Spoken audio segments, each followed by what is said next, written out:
한 주간 평안하셨습니까? 반갑습니다. 권성민 목사입니다. 지난 시간 학계에 이어 스가랴를 살펴보도록 하겠습니다. 스가랴서를 통해 우리는 결코 완벽하지는 않았지만 하나님이 왕이심을 믿고 그분의 약속에 대한 믿음으로 살았던 사람들과 만나게 되어집니다. 그래서 이 책은 장차 올 하나님 나라에 대한 비전이 그들의 마음을 뜨겁게 했던 것처럼 우리의 마음도 뜨겁게 하도록 우리를 도전하게 될 것입니다. 자, 그러면 스가랴서를 살펴보도록 할까요? 선지서는 분열왕국 시기부터 포로 시대, 그리고 포로에서 귀환한 시대까지 활동했던 선지자들의 활약상을 기록한 책입니다. 학계, 스가랴, 말라기는 포로기 이후 페르시아 시대를 배경으로 하죠. 이때 생존자들과 후손들이 어떻게 신앙 공동체를 이루었으며 각자 처한 곳에서 어떤 모습으로 살아갔는지를 잘 보여주고 있습니다. 구약 소선지서 가운데 가장 종말의 때에 관한 환상이 많고 메시아에 관해 이사야서를 제하고는 가장 많이 말하고 있습니다. 이스라엘은 포로지에서 돌아와 20년이 지났지만 여전히 영적으로, 재정적으로, 정치적으로 파산 상태였습니다. 성전은 여전히 폐허 상태였고 오랜 가뭄으로 인해 추수도 엉망이었고 이스라엘은 여전히 초강대국 페르시아의 지배 아래에 있어서 민족의 독립은 요원해 보였습니다. 또한 각자 먹고 살기에 급급해서 공동체 의식은 점점 찾아보기가 힘들어졌습니다. 하나님께서 과거 선지자들을 향해 약속하셨던 이스라엘의 영광스러운 미래를 향한 언약이 이루어질지 기미는 전혀 보이지 않았습니다. 예를 들어 오래전 예레미야 선지자는 이스라엘의 포로 생활이 70년간 지속되지만 그 후에는 하나님의 임재가 새 성전에 회복되고 하나님의 나라가 메시아의 통치가 모든 민족에 임할 것이다 라고 예언을 했습니다. 이 책의 서두에 나오는 모든 날짜들은 그 70년이 거의 다 찼다라는 것을 보여주죠. 그러나 돌아온 고국의 삶은 힘겨웠고 이 약속들은 하나도 실현될 것 같지 않아 보였습니다. 이러한 상황에 지난 시간 에스라서를 다룰 때 스가랴와 학계 선지자가 힘을 합쳐 백성들의 의욕을 고취시키며 하나님의 약속이 성취되는 것을 기대하게 하며 성전 건축을 촉구하기 위해 동기부여 차원에서 이 책을 기록했던 것입니다. 그는 백성들에게 그의 이름의 뜻과 같이 하나님께서 여전히 언약을 기억하신다라는 것을 알려주고 이 모든 상황을 주관하고 계시며 특히 성전이 재건되고 다시 그 땅에 번영이 임하며 평화의 왕이 이스라엘을 통치하는 때가 오게 될 것이다 라고 바로 이 8가지 환상을 통해 성전 재건을 독려했습니다. 스가랴서 후반부는 예수 그리스도에 관한 예언으로 아주 가득합니다. 스가랴는 예수께서 이 땅에 돌아오실 것을 예언하기도 했죠. 이를 통해 백성들이 희망과 기대를 가지고 영적으로 준비시키는 역할을 한 것입니다. 포로로 끌려간 땅 바벨론에서 태어난 유대인 선지자 제사장 스가랴는 1차 포로 귀환으로 고국에 돌아온 무리 중에 한 사람이었습니다. 구약에서만 32명 정도의 스가랴가 등장할 정도로 아주 흔한 이름이기 때문에 혼돈하지 않기 위해서 그가 베레기야의 아들이자 이또의 손자며 선지자인 동시에 레위인임을 기억할 필요가 있습니다. 스가랴의 사역은 학계의 사역이 시작된 지 2개월 후에, 즉 다리오 왕 제2년 8째 달 주전 520년에 여호와의 말씀이 임함으로써 시작되어집니다. 학계는 백성들에게 성전을 짓도록 동기부여를 한 반면 스가랴는 그들에게 회개와 영적인 개혁을 촉구하죠. 특히 성전 건축이 완료되었을 때 합당한 예배를 드리도록 백성들을 준비시키는 임무를 맡았습니다. 또한 학계는 당시 총독이자 리더였던 스룹바벨을 오실 메시아의 예표로 제시하는 것으로 마치는데요. 스가랴는 진정한 메시아의 오심을 예언을 하죠. 스가랴의 메시지의 주제는 회개하고 하나님의 왕국과 메시아의 오심을 준비하라라는 것입니다. 그러기에 소선지자 중에서 메시아에 대한 예언이 가장 많은 책입니다. 신약에서는 70회 이상 스가랴를 직접 인용하거나 암시하는데요. 대부분이 계시록에서 발견되어집니다. 스가랴의 환상은 하나님께서 성전 재건뿐 아니라 나라를 재건하는 일까지 도우실 것임을 신뢰하도록 도전을 합니다. 자, 그러면 스가랴의 구조와 세부 내용을 살펴보도록 할까요? 이 책은 두 부분으로 나뉘고 1장에서 8장까지의 내용은 주로 성전 재건에 관한 스가랴의 환상으로 메시아의 왕국을 위한 준비를 다루고 있습니다.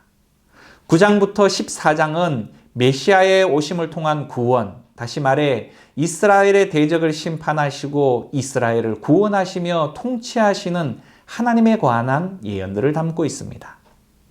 먼저 첫 부분은 스가랴가 동시대 사람들에게 던지는 도전의 말씀으로 시작을 합니다. 하나님께로 돌아오라, 너희 조상들을 본받지 말라. 그들은 반역하여 이전 선지자들의 말을 듣지 아니하여 포로가 되지 않았느냐. 그러자 귀환한 포로들은 스가랴의 말에 귀 기울이면서 회개하고 하나님 앞에 겸손히 나아갑니다.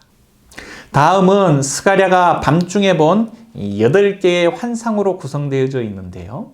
이 환상들은 아주 기괴하고 이상한 모습으로 가득 차 있습니다. 하나님은 그분의 백성에게 꿈을 통해 당대의 사건들을 설명하시거나 미래를 내다보게 하는 창의 역할을 하게 합니다. 이 환상들은 아주 멋진 대칭 구조로 배열이 되어져 있습니다.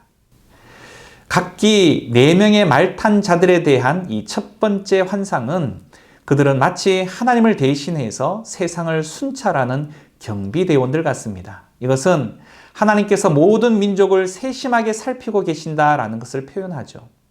스가랴의 시대에 하나님이 페르시아를 일으켜 바벨론을 정복하고 평화를 가져오게 할 것을 가리키고 있는 것입니다. 그렇다면 70년간의 포로 생활이 거의 끝나가는 지금이 바로 메시아의 나라가 예루살렘에 임할 때일까요? 하나님은 그 약속을 반드시 성취하시기로 말씀하시지만 그 시기에 대해서는 대답을 하시지 않으십니다. 두 번째와 7번째의 환상은 이 짝을 이루어 둘 다 이스라엘을 포로되게 했던 과거의 죄를 상기시킵니다. 두 번째 환상은 뿔들에 대한 것으로서 이스라엘을 공격하고 흩은 나라들인 아수르와 바벨론을 상징하는데요. 이 제국들도 결국 페르시아 제국을 상징하는 한 무리의 대장장이에 의해 흩어지게 되어집니다. 7번째 환상은 광주리 안에 한 여인에 대한 것으로서 이 여인은 이스라엘이 수세기 동안 언약에 불순종했던 것과 바벨론 포로기를 상징합니다.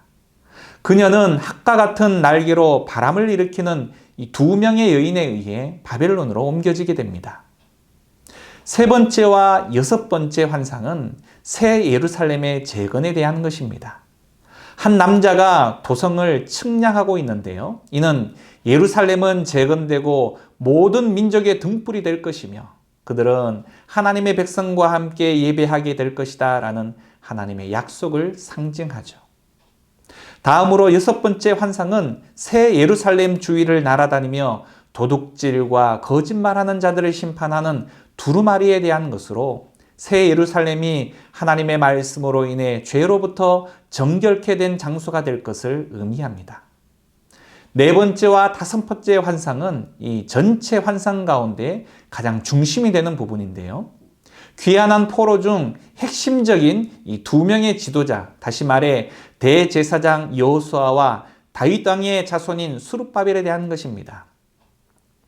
여호수아는 이스라엘의 죄를 뒤집어 쓰고 있는 것을 상징하듯 더러운 옷을 입었지만 곧 그의 옷은 벗겨지고 새 옷과 새 두건이 주어지는데 이것은 하나님의 은혜와 용서를 상징합니다. 그 후 천사는 여호수아에게 만일 그가 하나님께 신실하면 그분의 백성을 다스릴 것이고 그가 미래 메시아 왕의 상징이 될 것이다 라고 말합니다. 또 다른 환상은 이 정교한 순금 등잔에 기름을 공급하는 두 올리브 나무에 대한 것인데요. 등잔은 그분의 백성을 감찰하시는 하나님의 눈을 상징합니다.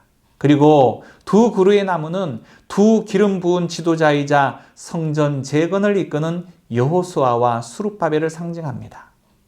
하나님은 성전 재건의 성공은 정치적 책략의 결과로 주어지는 것이 아니라 하나님의 영에 의지해야 한다라고 두 지도자에게 말씀을 하시죠. 환상이 끝나갈 즈음 스가랴에게 환상 하나가 더 주어지는데요.